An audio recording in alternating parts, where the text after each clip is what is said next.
नमस्कार, आज बनवूया शेवग्याच्या पानांची भाजी।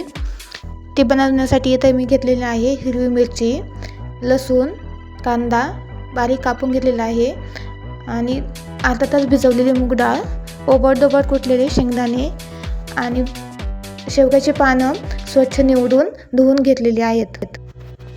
गॅसवर कढई ठेवून त्यामध्ये तेल घालायचं आहे। तेल छान गरम झालं की त्यामध्ये टाकूया मोहरी, जिरं आणि कांदा टाकून छान परतून घ्यायचं सगळं।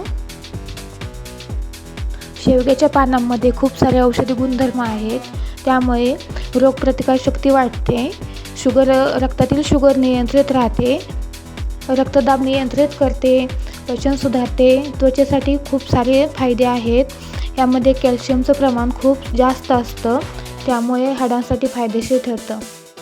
त्यानंतर टाकूया हिरवी मिरची आणि लसूण, हे छान परतून घेऊयात।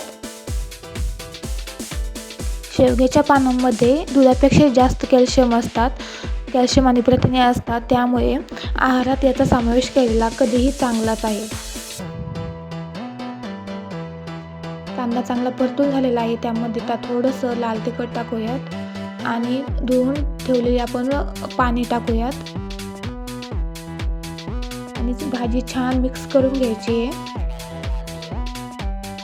या भाजीमध्ये पाण्याचा वापर कुठेही करायचा नाहीये, फक्त तेला आणि मिठावरतीच भाजी शिजवून घ्यायची आहे। गॅसची फ्लेम एकदम मंद ठेवायची। यानंतर टाकूयात मूग डाळ। ही मूग डाळ मी अर्धा तास पाण्यात भिजत ठेवली होती, टाकून घेऊयात आणि छान मिक्स करून घेऊयात।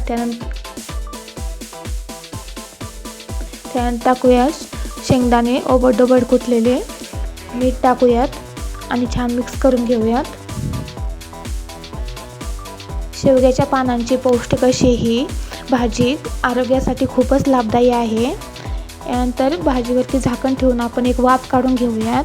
त्यानंतर शेवग्याच्या पानांची भाजी तयार आहे। व्हिडिओ आवडला असल्यास लाईक, शेअर, सबस्क्राईब करा।